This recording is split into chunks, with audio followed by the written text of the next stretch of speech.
Hello and welcome to the Electronics Cooling webinar, Advanced Composite Thermal Management Materials and Applications. My name is Belinda Stashukevich and I'm the editor of Electronics Cooling. Electronics Cooling has delivered up-to-date information and practical articles on thermal management since 1997. This webinar is presented by Carl Zweben, Advanced Thermal Materials Consultant, and follows on the success of Carl's last webinar, Advanced Thermal Management Materials and Applications, in October 2012. Carl has directed development and application of advanced electronic packaging and thermal management materials for over 35 years. He was formerly Advanced Technology Manager and Division Fellow at GE Aerospace, where he directed the Composite Center of Excellence. Carl is a Life Fellow of ASME, a Fellow of ASM and SAMPE, an Assistant Fellow of AIAA, and has been a Distinguished Lecturer for AIAA and ASME. This webinar today will be interactive. You'll be able to ask questions and answer polls, and we encourage you to participate. Take a look at your GoToWebinar navigation pane. If at any time you have a question, we ask you to fill out the type box and hit send. To make the screen minimize and maximize, click the arrow button. To raise your hand to ask a question or to report an issue, click the hand icon. And to maximize the screen, click the middle button. We will present the topic for 45 minutes, followed by a 15-minute question and answer session. Now Carl will begin the presentation. Hello everybody. It's a pleasure to be with you today, and we're going to be talking about advanced composite thermal management materials.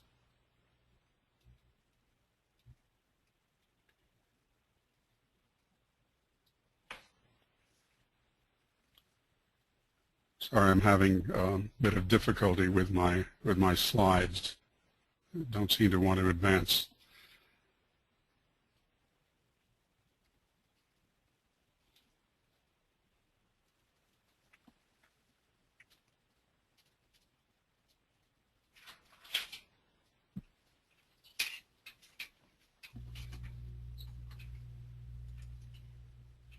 Okay, thank you.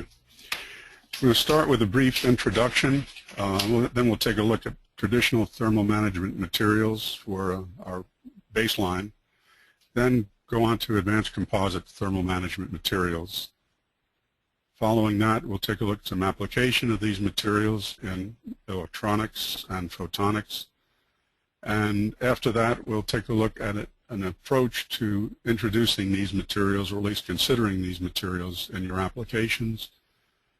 We'll take a look at future directions, and finally, of course, summary and conclusions. We're going to start with a brief poll question. Thank you, Carl. Attendees, what industry do you work in? Please select one of the following: aerospace, defense, industrial, or consumer. We'll give you a few seconds to answer.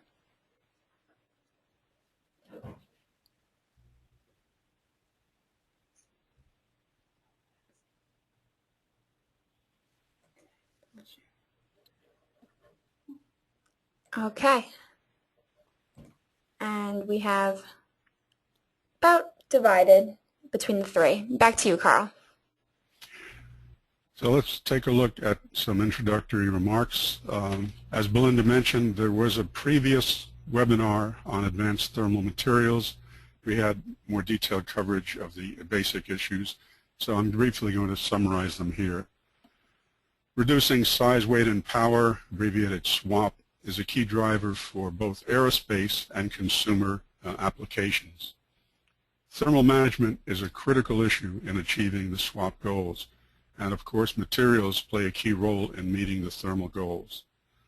If we look at thermal management, there are really two parts to the issues. One is heat dissipation, and the second is thermal stresses. This is an old slide going back to the 1980s to show you it's not a new problem. And it shows that thermal stresses arise primarily from differences in coefficient of thermal expansion, CTE, of different materials. Key thermal management material properties of interest are thermal conductivity, coefficient of thermal expansion, and when weight is important, we're also concerned about density, and of course, cost is always a critical issue. If we look at semiconductors that are used in electronics and photonics, we find that the thermal problems are similar for all. And to meet these problems, advanced thermal management materials are widely used. If we look at traditional thermal management materials, they go back to the mid-20th century, and increasingly we find that they are inadequate for today's applications. In addition, some are very expensive. In response to the deficiencies of traditional materials, we find an increasing number of advanced thermal management materials, two broad classes: composites that we're talking about today, and various forms of carbon that we're going to cover in a webinar in the fall.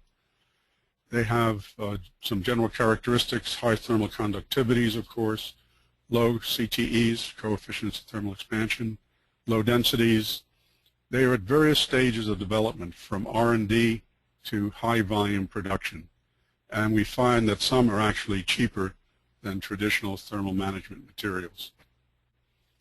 In my various short courses, I find that there are quite a few engineers, especially young engineers, only familiar with copper and aluminum and not even aware of the other traditional thermal management materials like copper, tungsten, and so forth. Because of the time limitation, we have selected some of the advanced composites of interest, but there are others that we don't have time to talk about. There's more complete coverage in short courses that I teach for a couple of different organizations, and there are papers that I can send you if you're interested. Focus is on composites used in heat sinks, heat spreaders, and enclosures. We will, however, briefly touch on thermal interface materials, which are commonly called TIMs. This is another Air Force chart which I've slightly modified that shows the different packaging levels, and we're going to be talking about all of these because they all use advanced materials. Level 1 is the package. Level 2 is printed circuit board assembly or a mounting plate for phased array radars, for example. Level 3 is the subsystem, which includes the chassis or enclosure, and level 4 includes support structures. I apologize for that. Let me get rid of that slide. So let's take a look at traditional thermal management materials. These are the materials here that we're trying to package. They are semiconductors and ceramic substrates. Coefficients of expansion are in the range of 2 to 7 parts per million. And so this is what we're trying to match in order to minimize thermal stresses. Here we have a list of the key traditional thermal management and packaging materials. At the top we have copper and aluminum, which have good thermal conductivities, 200, 400 range. The problem is, from a packaging standpoint, that coefficients of expansion are well above the range of 2 to 7 parts per million. So we see a 17 for copper, 23 for aluminum. If we want low CTEs, we have a number of choices. Traditional aluminum silicon, nickel steel materials like COBALT. They have a low coefficient of thermal expansion, but you can see that the thermal conductivity is low. The same is true for titanium. It's got a low CTE, but a very low thermal conductivity, almost a thermal insulator. If we need low CTEs but higher thermal conductivities, we turn to materials traditionally like tungsten, molybdenum, composites of tungsten copper, moly copper, and laminated materials like copper invar copper, copper moly copper. Those materials have thermal conductivities in the range of aluminum alloys, low CTEs, but we notice they have fairly high densities. So that's a significant limitation. In addition, we would like higher thermal conductivities. At the bottom, we have E-glass epoxy. If you look in the literature, you'll find quite a range of CTEs, all the way from 12 to 24. And if we look at the thermal conductivity, we see that it's really a thermal insulator. Here's a traditional thermal management material, tungsten copper, which is a composite. It's not an alloy. We have regions of tungsten and copper that are bonded together. By varying the content, the relative ratio of copper and tungsten, we can vary the CTE. But if we look at the densities, we see they're all quite high. So what's wrong with traditional materials? Well, copper and aluminum have high coefficients of thermal expansion. They require use of underfills and/or compliant thermal interface materials like greases, polymeric TIMs, and solders. If we look at compliant polymeric TIMs, they are often the greatest contributor to total system thermal resistance. If we look at compliant soft solders, which are mostly indium-based, they have poor fatigue life and other problems like creep, intermetallics, formation, corrosion, and so forth. And they also tend to be expensive. This is a chart developed by Ivan Stresnicki at Curtiss-Wright, which shows the thermal resistance of various thermal interface materials. And what we see is that the solder attach gives you the lowest thermal resistance by a significant margin over the polymeric TIMs. And the takeaway is that for low thermal resistance, we would like to have direct attach with hard solders. However, this requires either CTE match or the use of underfills. If we look at traditional low CTE printed circuit boards, what we find is that e-glass epoxy has high CTEs, so you have problems with warpage and thermal stresses. And the traditional approach to obtain a low CTE coefficient of thermal expansion was to use a constraining layer like copper, Invar copper. And we did work like that going back to the 1980s when I was at General Electric, and that approach is still used. And today's thermal management materials offer alternatives to the copper, Invar copper. And we're now going to stop for a second poll question. Okay, thank you, Carl. Attendees, do you need materials with thermal conductivities higher than that of copper? Yes, no, or not sure? We'll give you a few seconds to answer. Answers are coming in. And it looks like the majority said yes. Back to you, Carl. Okay, thank you, Belinda. So let's take a look at advanced composite thermal management materials. In response to the deficiencies that we talked about with traditional materials, there's continuing development of new materials. This goes back to 1980s, actually. They're at various stages of development, as I mentioned, from R&D to high volume production. Some have very high isotropic thermal conductivities. Isotropic means the same in every direction. So we'll talk about one later on that is close to 1,000 watts per meter Kelvin, which is 2.5 times that of copper. As a class of materials, they have low and tailorable coefficients of thermal expansion. Take a look at that issue in a minute.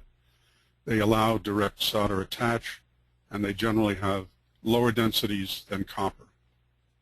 And as I mentioned, the first advanced material, which is generally called AlSiC, goes back to the 1980s, and production currently is in the range of millions of parts per year. So what are the payoffs from advanced composites? Reduction in size, weight, and power, generally improved thermal performance, which enables higher power levels, which may enable use of fewer devices, generally increased efficiency.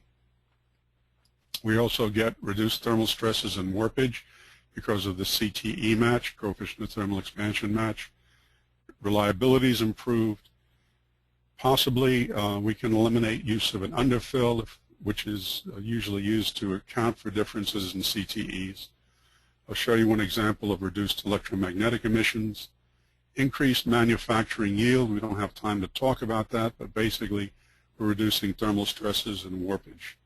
And when I was at GE, we saved $60 million on one project by improving manufacturing yield. And lower component and system cost potential. So what is a composite material? Composite we define as a material which consists of two or more materials that are bonded together, which distinguishes composites from alloys. Composites have been used for many years in packaging. So for example, FR4 printed circuit boards are fiberglass, glass fiber, and epoxy. Tungsten copper, as I mentioned, is a composite. Many TIMs are particle reinforced materials or particle fill materials, and so forth. And the second class of advanced materials are various forms of monolithic carbon, and they will be covered in an upcoming webinar this fall. If we divide solid materials into 4 categories, metals, ceramics, polymers, and carbon, we find that we have reinforcements and matrix materials in each category. This gives us a virtually limitless number of new materials that we can create by combining various combinations of the reinforcements and matrix materials. And at the bottom we see that we have really four broad classes of composites: metal matrix, ceramic matrix, polymer matrix, carbon matrix. A subset of carbon matrix composites is carbon-carbon composites, and you see the abbreviations on the right. In addition to the various categories of reinforcements by material type, we have different geometric classes of reinforcements. So we have continuous fibers. They give us the highest strength, stiffness, highest thermal conductivity. We have discontinuous fibers, whiskers. A whisker is simply an elongated single crystal. And we have carbon nanotubes, which I put in the same category, and they can be considered either a whisker or a discontinuous fiber. We can take continuous fibers and create fabrics, braids using textile technologies that go back thousands of years. That's shown in the lower right. And in the lower left, we have the final category of reinforcement particles, which includes platelets. And all of these materials are currently being used, or all of these reinforcement forms are currently being used in advanced thermal management materials. This chart is based on some work we did back in the 1980s at General Electric. What we have is the coefficient of thermal expansion of a composite, metal matrix composite, consisting of silicon carbide particles embedded in an aluminum matrix. This material today is commonly called ALSIC, AL standing for aluminum, and SIC, abbreviation for silicon carbide. And so if we look at the coefficient of expansion as a function of particle volume fraction, we see that as the particle volume fraction increases, we wind up with a composite having increasingly lower coefficient of thermal expansion. We can match ceramics like aluminum oxide, it's alumina, and we are approaching silicon. And we can do the same sort of thing with fibers. So here we have aluminum reinforced with carbon fibers. Fibers are in the 0 and 90 directions. And we're plotting in-plane coefficient of thermal expansion as a function of the fiber volume fraction and for 5 different types of fibers. And you can see that we can actually tailor the CTE by choosing the type of fiber and the fiber volume fraction. And because carbon fibers have a negative coefficient of thermal expansion, we can actually achieve negative in-plane coefficients of thermal expansion for high fiber volume fractions. And we can go anywhere in between these negative values and 23, which is the coefficient of expansion of the monolithic aluminum alloy. So we're now ready for our third poll question. Yes. Do you need materials with low coefficients of thermal expansion? Please select one. Yes, no, or not sure. We'll give you a few seconds to answer.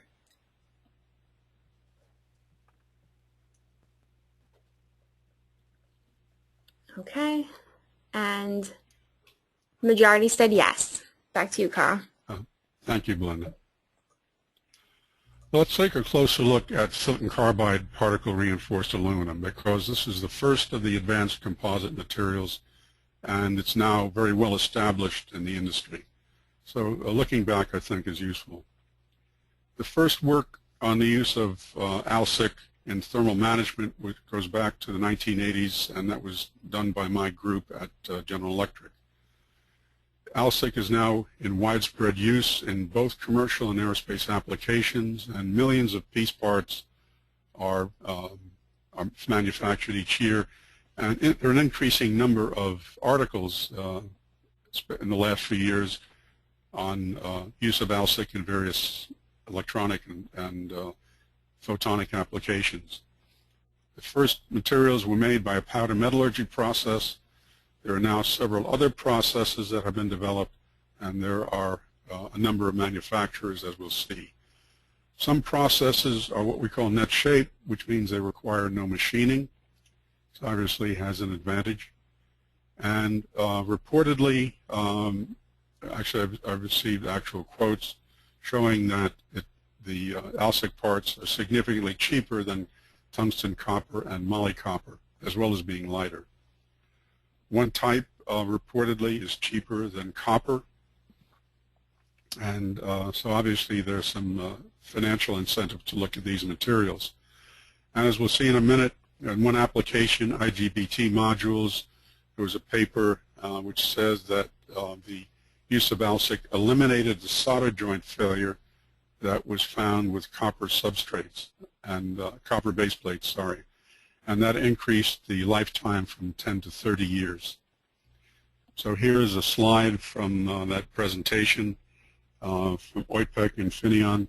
On the left, we have ultrasonic image of AlSiC, of IGBT module with a copper base plate. After 4,000 cycles, we see significant failure of the solder joint. On the right, we have IGBT modules with AlSiC base plates after 20,000 cycles, and there's no indication of any solder failure. So the authors conclude or observe that the failure mechanism does not exist any longer, referring to solder failure. Here we have a summary of AlSiC properties reported by 10 different companies. You notice that one of the companies, Rogers, has dropped out of the business. It's, I guess, natural to see shakedown after so many manufacturers in the business. And you can see a significant range of properties, low CTEs, low densities, and thermal conductivities up to 255, which is higher than most aluminum alloys. On the right-hand side, we have the modulus, and you can see that the modulus, or the moduli, plural, are significantly higher than aluminum. Monolithic aluminum has a modulus of about 70 gigapascals. So we are considerably higher. So this would be useful, for example, in applications where stiffness is an issue. And one example would be printed circuit board cold plates. Another material which is significantly used in thermal management consists really a family of materials consisting of aluminum and silicon. They can be considered alloys or metal matrix composites because the silicon comes out of solution at room temperature. And you can see you get low CTEs, higher moduli than aluminum. Thermal conductivities tend to be on the lower range of aluminum alloys. If we need higher thermal conductivity than copper, we can look at graphite platelet reinforced aluminum. This is a metal matrix composite. It's a highly anisotropic material. So the in-plane thermal conductivity, as you can see, is up in the range 650, 750 watts per meter Kelvin. But the through thickness thermal conductivity is much lower. And if we look at density, we find that the density is actually lower than aluminum. Next, I want to talk about a number of metal matrix composites and ceramic matrix composites. They use diamond particle reinforcement. This may seem a little ridiculous at first. That was my reaction, actually, because diamond tend to be fairly expensive materials. However, what this chart points out is that diamond particle cobalt metal matrix composites have been widely used industrial materials for decades. And I'll show you some examples later on. And these composites have thermal conductivities above 600 watts per meter Kelvin combined with low CTEs. They are electrically conductive. For comparison, pure diamond is actually an electric insulator with a very high electrical resistivity, orders of magnitude higher than that of these diamond particle reinforced cobalt composites. With that said, we'll take a look at some diamond composites that are being used in electronic and photonic packaging. Here is a diamond particle reinforced copper, thermal conductivities up in the range up to 800 watts per meter Kelvin, low and tailorable CTEs, and much lower densities than copper. This chart makes the point that you can't just throw diamond particles and copper together and expect to get reliable high conductivity materials. So here we have a variety of diamond copper composites made by different processes and with different alloys. And what we see is that the thermal conductivities for the same volume fraction, in this case 40%, range from 215 to 640 watts per meter Kelvin. There are other issues, debonding of the particles, that we don't have time to cover in this webinar. Another family of composites, diamond particle reinforced aluminum, made by a variety of processes, a number of different vendors. Thermal conductivities up to 580, again low CTEs and low densities. Diamond particle silver, here is where we have the highest thermal conductivity that I know of for any isotropic material, with the exception of monolithic diamond. So the composite has a thermal conductivity of close to 1,000 watts per meter Kelvin. Again, we can achieve a range of CTEs and fairly low densities compared to certainly to copper. New class of material, carbon-carbon composites. These are carbon fiber reinforced carbon matrices. If we put all the fibers in one direction, we can get thermal conductivities in the X direction, the fiber direction, as high as 800 watts per meter Kelvin. If we put fibers in two directions, say 090, we get isotropic conductivities in the range of copper, 350, and low CTEs, and you can see the densities are even much lower than that of aluminum. If we look at ceramic composites, the leading ceramic matrix composite consists of diamond particles in a silicon carbide matrix. It's actually a matrix which combines silicon and silicon carbide, also referred to as silicon cemented diamond, SCD. Thermal conductivity is 600 to 680. The manufacturer claims 600, and we actually measured 680 in a project I was involved in. One of the few times where we got higher properties than the manufacturer claimed. You can see it has a low CTE and low density, slightly higher than that of aluminum. New class of composites, these are polymer matrix composites. So here we have epoxy reinforced with thermally conductive carbon fibers. These are carbon fibers made from pitch precursors, fiber volume fraction of 60%, and we can get in-plane thermal conductivity higher than that of any aluminum alloy that I'm aware of in plane. Through thickness, thermal conductivity is much lower. Density is considerably lower than that of aluminum. Aluminum's 2.7. We see the composite has a density of 1.8. The low through thickness thermal conductivity can be a problem in some applications, and what you need to do is do a thermal analysis including the effects of the anisotropic thermal conductivities. And as I said, these materials work in some applications and others they don't. But there are ways to overcome these low through thickness thermal conductivities by use of thermally conductive pins. And again, we don't have time to cover that in this webinar. So here's an example of a commercial material consisting of carbon fiber reinforced polymers.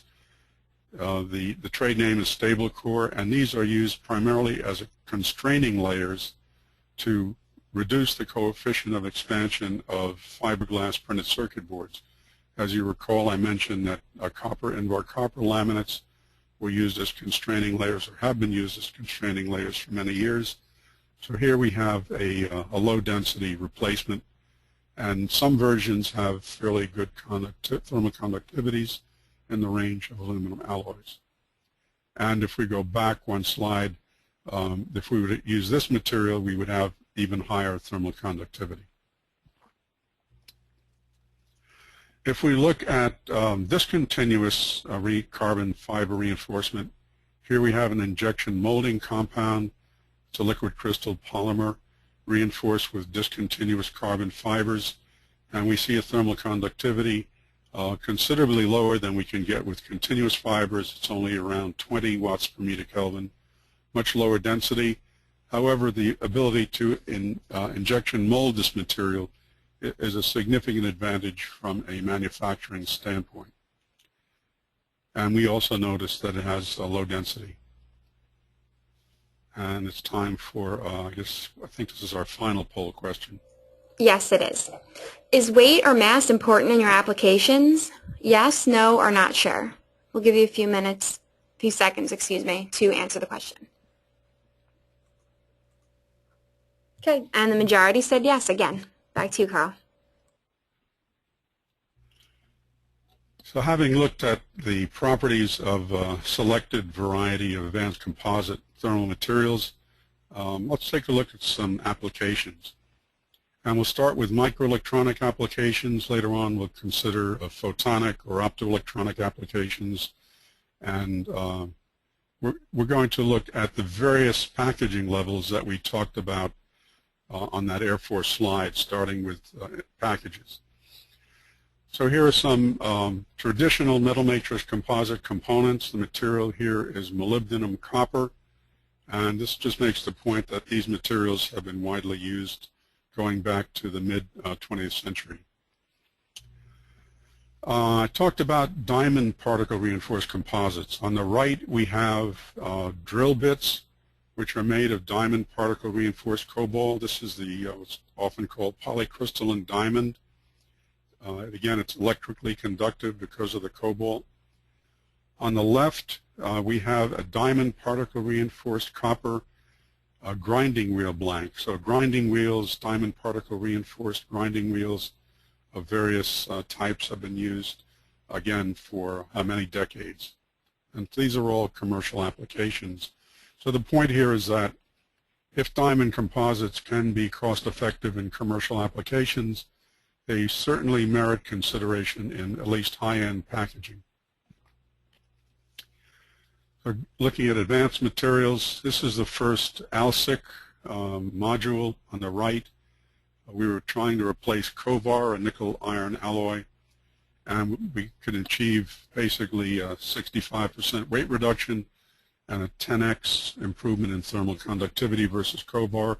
And what we found, what we showed in this program was we could machine the we could machine the composite and we could plate it and eventually solder to it. So this is this chart shows you the raw materials that go into ASSIC. On the top left, silicon carbide particles, which come from the commercial abrasives industry. These are very inexpensive materials, a few dollars a kilogram. On the right, we have a block of aluminum. At the bottom, we have a module with a Covar lead frame and the base plate of ASSIC. This chart shows the steps used in manufacturing pressure-infiltrated ASSIC, one of the many processes available. On the left, we have it's called a preform, which consists entirely of silicon carbide particles. Second step, the preform is infiltrated with aluminum under pressure. Finally, we install the feed-throughs, we do the plating, and we drill out the holes. And you'll notice that in the preform, we leave holes where the mounting screws are going to be required. These are ASSIC microprocessor lids, and annual production is in the range of millions of parts. This chart shows you an ASSIC IGBT module, a little more detail, and the key issue here is that there is an aluminum nitride substrate, and you want a base plate that matches the coefficient of expansion of the aluminum nitride, and the original copper does not. Replacing the copper with ASSIC eliminates the CTE mismatch. ASSIC power modules have been used in a variety of applications. You can see here what they are: spacecraft, aircraft, automobiles, high-speed trains, and the driver here is primarily weight reduction.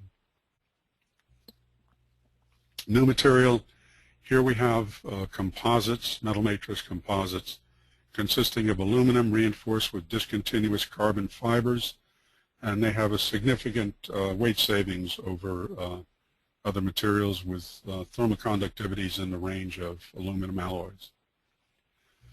If we look now at a ceramic composite consisting of a matrix of silicon carbide and silicon, the so-called SCD, silicon cemented diamond material, also called diamond particle reinforced silicon carbide. This is a heat spreader. This chart makes the point that even if you use liquid cooling, you don't get around the problem of differences in coefficient of thermal expansion. So here we have a liquid-cooled silicon cemented diamond heat sink, and the driver here was high thermal conductivity and low coefficient of thermal expansion in order to use direct attach with hard solders. Another material, this is an experimental gallium nitride package that has a diamond particle reinforced silver base plate. On the right there's a chart that shows the thermal conductivity of this composite diamond or silver diamond compared to copper tungsten, which is the red triangles at the lower part of the figure, and you can see significant advantage. Thermal conductivities up in the range of 700 watts per meter Kelvin at room temperature. These are parts that are in high volume production: diamond particle reinforced aluminum, base plates used, or flanges used for gallium nitride RF devices, and in this case they are plated with nickel and gold. Very common combination of platings. We use that for ASSIC going back to the 80s. Working our way up the packaging levels, we now get to printed circuit boards. Here's a printed circuit board heatsink made of ASSIC. Cold plate or printed circuit board heatsink made of discontinuous carbon fiber reinforced copper.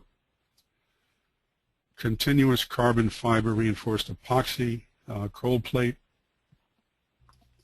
And here we have some liquid-cooled cold plates, and again, ASSIC is being used here because of its low coefficient of thermal expansion and low density. Another material, went on a Clementine spacecraft. Here we have a cold plate made of aluminum reinforced with continuous carbon fibers. These are injection molded heat sinks used in a laptop application, actually replacing copper. The copper was a problem because of electromagnetic emissions. This material has a higher thermal resistivity than copper, and it eliminated the EMI problem. And even though the thermal conductivity is much lower than copper, they work in this application because the application is convection limited. And again, we don't have time to cover this in detail. Talked about constraining layers. Here we have a printed circuit board assembly utilizing a stable core carbon fiber reinforced polymer constraining layer. In this case, it would replace something like copper Invar copper laminates. A number of manufacturers are producing notebook computers with carbon fiber reinforced polymer cases. In this case, they're mostly using structural carbon fibers which do not have high thermal conductivities, but you could certainly use thermally conductive carbon fibers if you needed that property in the case. This is actual spacecraft flight hardware. It's an lightweighted electronic enclosure made of thermally conductive carbon fiber reinforced epoxy. This is an experimental cover that we made at General Electric. It's made of Kevlar fibers with a thermally conductive carbon fiber epoxy heat spreaders. So this is a hybrid design utilizing two different types of composites. This design was actually both lighter and cheaper than a magnesium case that it replaced. Again, we've been working our way up the packaging level. We're now at the enclosure level, and here we have production electronic enclosure which incorporates metal matrix composites. I think this is truly a historic milestone in thermal materials, and reportedly has 2.5 times roughly the thermal conductivity of aluminum, and it's 10% lighter. So it certainly helps in meeting the swap size, weight, and power goals. This is a mounting plate, an optical bench that supports several optical devices.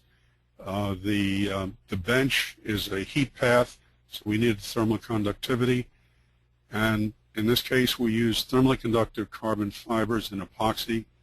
Because of the higher stiffness, we could reduce the mass of the aluminum, the baseline aluminum design by 50%, or alternately double the natural frequency, and the latter was the case in this situation.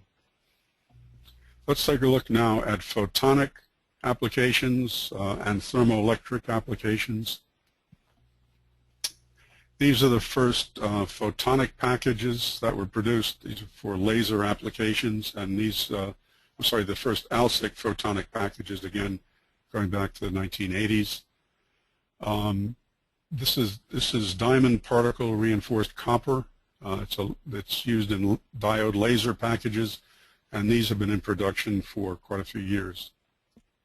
Here we have an injection molded material reinforced with discontinuous carbon fibers, and in this case it's used as a LED printed circuit board. Here we have a thermoelectric cooler substrate made primarily of ASSIC, but in order to achieve higher heat dissipation, ASSIC has a thermal conductivity in the range of aluminum. An insert of highly oriented pyrolytic graphite, which, as you can see, has an in-plane thermal conductivity of 1300 watts per meter Kelvin, was used as a heat spreader inside the heat spreader. This is a chart or figure showing a concentrator photovoltaic array where a gallium arsenide cell was mounted in a beryllium oxide block in the center of the figure. Originally, aluminum spiders were used to support the beryllium oxide block. Because of the difference in coefficient of expansion, when heat was applied, the solder joint failed. And what we did was to design a carbon fiber reinforced aluminum spider using the chart that I showed you earlier. And we were able to match the coefficient of expansion of the beryllium oxide block, and that eliminated the solder joint failure problem. We also got a slight weight savings. This is a planar photovoltaic array utilizing a CFRP carbon fiber reinforced polymer substrate. This is carbon epoxy substrate, and again, it's designed to have a CTE match. So we have a lot of different materials at our disposal, and so what's a sensible approach to using them? Well, basically these materials give the design engineer more options. So the sensible approach, in my view, is to use the traditional approach for evaluating materials. We select an array of candidate materials based on properties, maturity, availability, and so forth. You do the design trade studies, and you select the cheapest design that meets all the requirements. we get out our crystal ball, take a look at where things are likely to go, in my opinion. I think it's doubtless that thermal management continue to be a problem both in electronic and photonic packaging. LEDs, it's really a critical issue. The 3D architecture that's developing adds complexity to the thermal management problem, and in response to that and the deficiencies of traditional materials, we are going to see, in my view, continuing development of new materials, both composites, monolithic carbonaceous materials that again will be covered in the fall webinar, and also thermal interface materials. This will involve thermally conductive reinforcements such as carbon nanotubes, nanofibers, which have thermal conductivities as high as 6,000 watts per meter Kelvin. This is truly mind-boggling. Graphite platelets, which we see are already being used in applications that have fairly high thermal conductivities. Graphene is very attractive. As you may know, a couple of researchers got a Nobel Prize for their work on graphene. Thermal conductivity is projected up to 5,000 watts per meter Kelvin. Diamond particles, 2,000 watts per meter Kelvin conductivity, and as you see, as we've seen, they are already being used in thermal management. By the way, the diamond particles have a range of thermal conductivities depending on their purity. So from a cost standpoint, you want to use the cheapest diamond particles that meet the requirement. In addition, diamond particles, of course, are thermally insulating. They're non-conductive. They're electrically non-conductive. I think we're going to see other electrically non-conductive reinforcements because we do need thermally conductive materials that are electrically insulating and have high thermal conductivities. There has been a lot of work with carbon nanotubes in polymer composites and other composites. At least the work with polymer matrix composites have been disappointing, primarily attributed to the numerous interfaces that exist in the material because the particles are so small, and these interfaces give rise to phonon scattering. Graphene sheets, which are available in continuous form, look interesting because they overcome the problem of these numerous thermal interfaces with the carbon nanotubes. We're going to talk a bit about multifunctional structural materials in the next slide, and I think that's going to be a clear direction in the future, and numerous other materials are possible. Here we have a slide that was developed by Dr. Suraj Rawal, a colleague at Lockheed Martin. And what it shows is a structural panel, in this case a honeycomb sandwich panel, with carbon fiber reinforced polymer face sheets.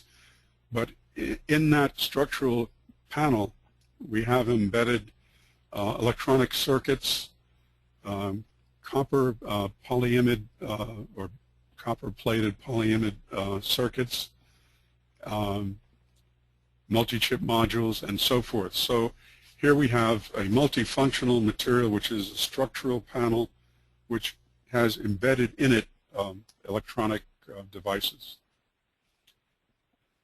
So to summarize, thermal management is a critical problem in electronic and photonic systems. And again, two parts to that problem: heat dissipation, and second, thermal stresses and warping. Size, weight, and power are critical issues in both aerospace and commercial applications. Traditional materials we've seen all have major deficiencies.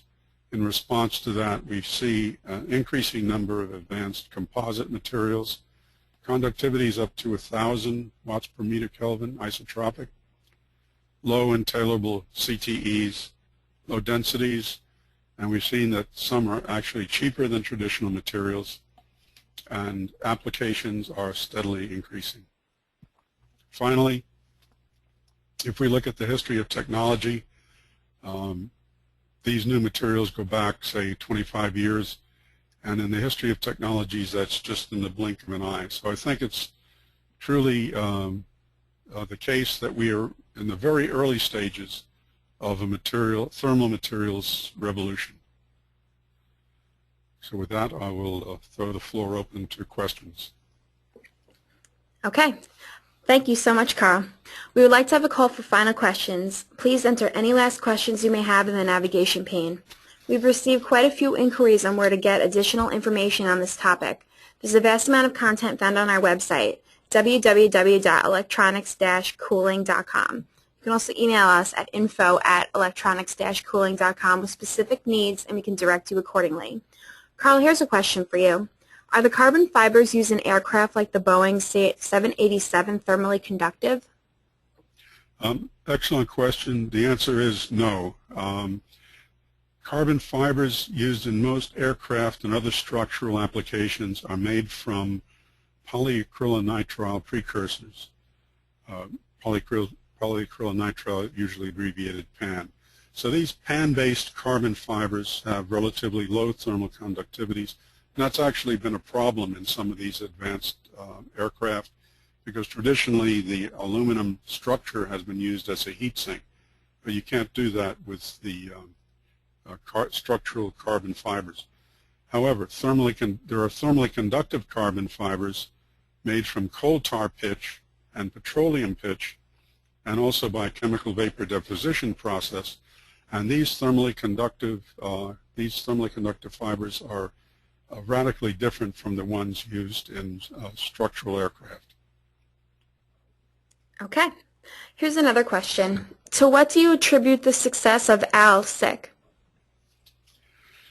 ASSIC composites, which are currently the most widely used of the advanced materials we talked about, they have a very attractive combination of properties: low coefficients of thermal expansion, thermal conductivities in the range of aluminum alloys, and low densities. In addition, the raw materials, which are aluminum and silicon carbide particles, are relatively cheap. The development of efficient manufacturing process, some of which make net-shaped parts, is another factor. As a result, ASSIC is cost-effective in many and an increasing number of applications. Finally, we published the first paper on electronic application of ASSIC way back in the 1980s. So this has allowed plenty of time for the development of technology, machining, plating, the manufacturing, new brand manufacturing processes, and also this has given enough time for the awareness of the material to grow. Okay. ASSIC is an attractive material. Is there a need? Any other questions? Yes. Is there a need for other new composites? There's no one universal material. The major limitation of ASSIC is that the thermal conductivities are no higher than about 255 watts per meter Kelvin. There's a need for new materials with low CTEs, having thermal conductivities higher than those of ASSIC, and preferably even higher than those of copper. Okay. Are there ways to use some of the more expensive materials in cost-sensitive applications? That's a good question. When you have an expensive material, what you want to do is minimize the amount of it that you have to use.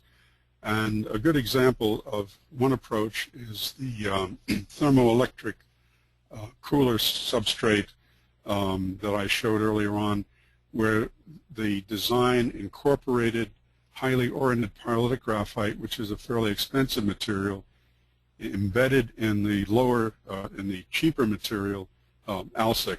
So this hybrid approach where you combine different materials, expensive ones with cheaper ones, is a sensible approach. Okay. Thank you, Carl. We have received so many great questions that we will try to address in the future. Carl, thank you again for your time and expertise. Webinar attendees, if you have any more questions that we didn't answer here, please send us an email at info@electronics-cooling.com. A recording of this webinar will be available on our website, electronics-cooling.com, shortly. We will also send a link to all participants shortly. Thank you so much for attending.